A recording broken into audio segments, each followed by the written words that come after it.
with that out of the way, let's go right ahead and go into this first list, which is going to be talking about the Pacific Division. So all the teams in the Pacific Division, they're in they're in rather questionable spots. Like, there's no real fantastic team on there. Like, there's just more so experiments, I guess you could say. The only team that I think is legitimately, solid on in this division is surprisingly the Kings. And even then, the Kings didn't even do much in the postseason when they've been in the postseason. They didn't even make the postseason last year. But I think that of all the teams, they are the most complete team. And all the other teams, they sort of have their own problems, and they sort of have there's no real perfection around it. Like, for example, the Golden State Warriors, I mean, they only have Steph, and they do have Draymond as well. But it's like, how are the other role players are going to respond? It's like, it's not really, you can't really win everything with just Steph. And then with the Lakers, it's like just LeBron and AD, along with every other problem that the entire roster has. So it's like, it's not really like they're in a competing spot, either of those teams.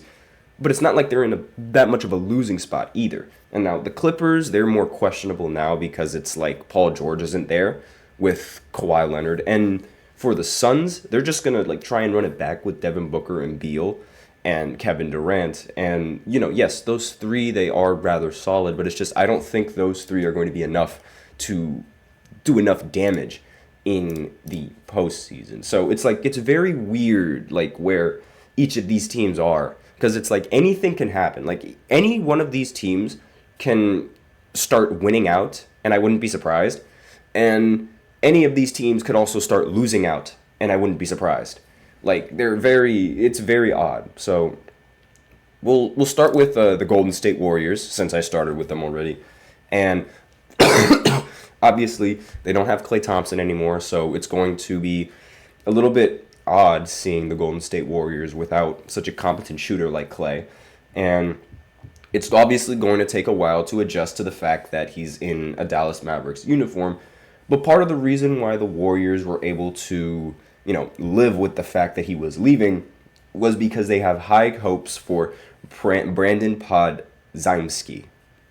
Forgive me if I botched that last name, but that's going to be the biggest question. Is Brandon Podziemski ready? And is he ready now? Because they gave up Klay in the hopes that this man would be very, very good, right? So you obviously you don't want to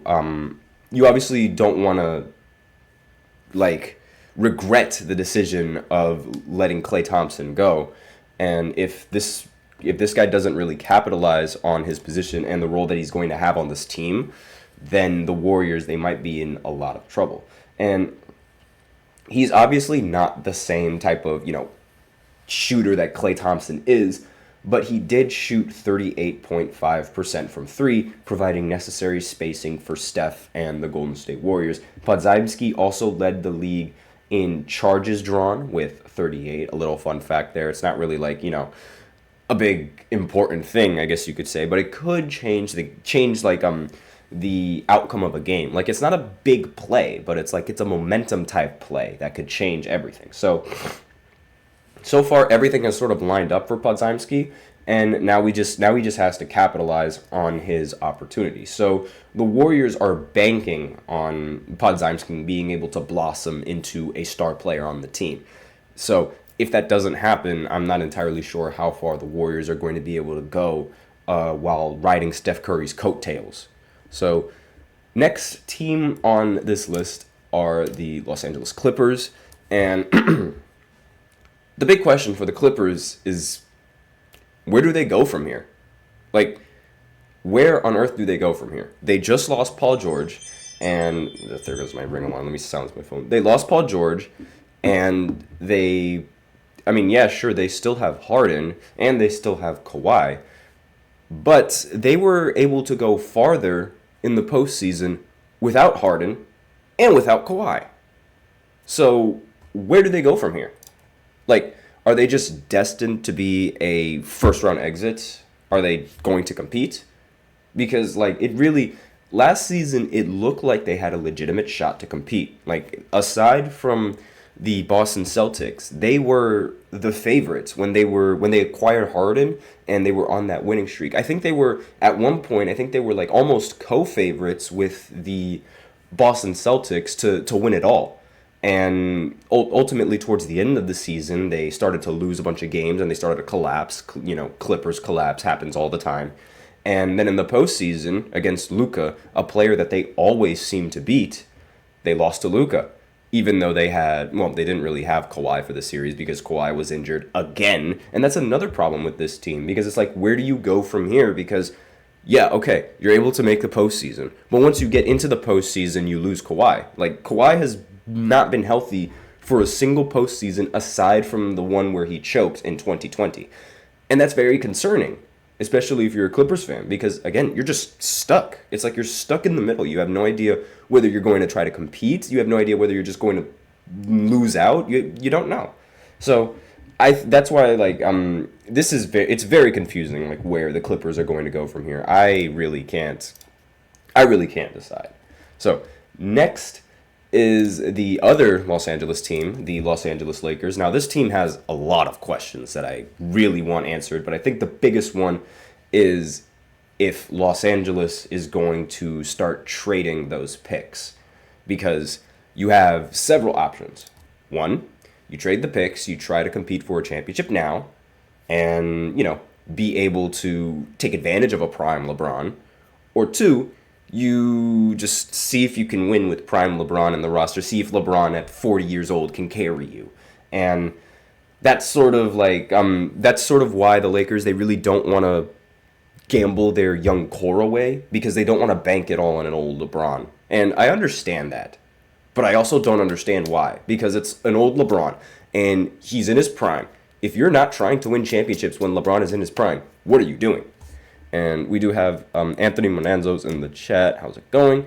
And he has a question. What is one team in the Pacific that you can see shocking everybody and making the playoffs and possibly making a deeper run that's not the normal suspects? Oh, that would be the Kings, easily.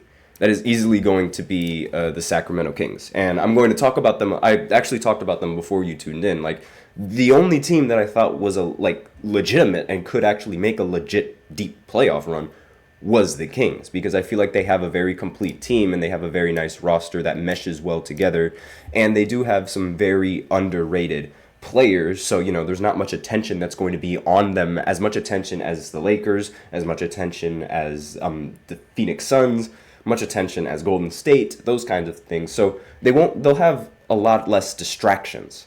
And on top of that, I mean, their roster is just very, very good. So I'm going to continue, since we are talking about the Kings, I might as well go ahead and continue on with the Kings, because why not? I'll be spontaneous.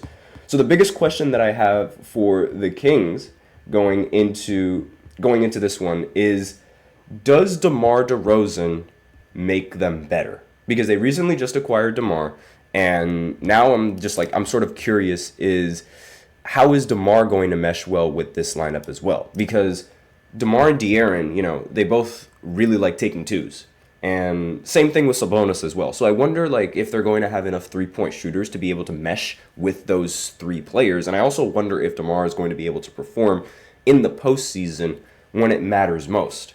And the Kings, much like the Warriors, they were the odd team out of the playoffs in a very loaded Western Conference after losing to the Pelicans in the play-in game.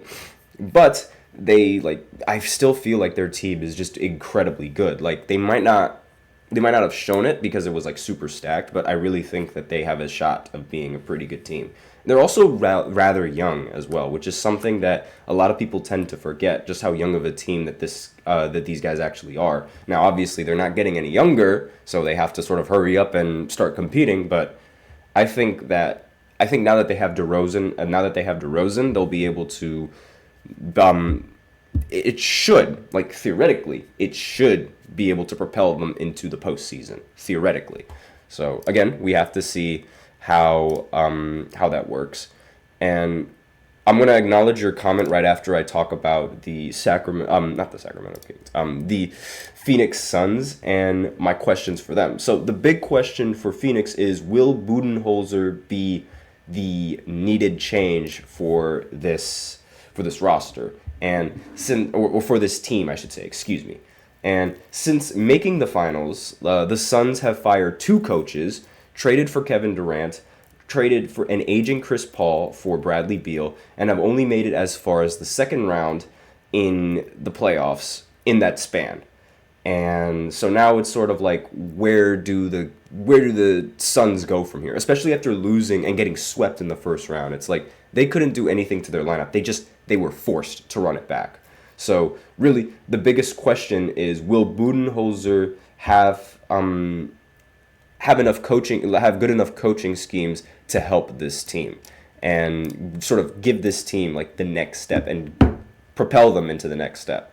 So those are all the questions for each of the Pacific teams, and I'm going to acknowledge all of your comments shortly after this break before I go into the second segment, which is going to be about ranking each and every single one of the NBA teams based off of their young core. So I'm going to be ranking teams based off of their young core. I'm going to start with the top 5, and then maybe tomorrow I'll do another segment following up on that. But for now, I'm just going to do the top 5 teams based off of their young core. So if you're interested in that, be sure to tune in right after this short break. I'll acknowledge your questions after the break as well, so be sure to stay tuned. I feel like I'm losing my mind. Is everybody in the world blind? Please, Lord, give me a sign, a sign. I feel like I'm losing my mind. Is everybody in the world blind? Please, Lord, give me a sign, a sign. I wanna be the greatest. Everybody on the fake shit. I look around and feel like everybody is the fakest. I make this every day and I'm impatient, hoping one day I blow up from the basement. Statement, the top is so vacant. I don't hear shit that I think is amazing. Waiting for my day when I'm playing sold out shows for 1,000 faces. Hey, give me that crown, get in my way and to be put down. It ain't your place, all this my town. If I want that shit, then I'll get it right now. I'm losing it, the noose it fits. I'm losing shit, a stupid myth. You choose to live or choose to dip. You choose to fight or lose your grip and lose a gift. Oh. I feel like I'm losing my mind. Is everybody in the world blind? Please, Lord, give me a sign, a sign. I feel like I'm losing my mind. Is everybody in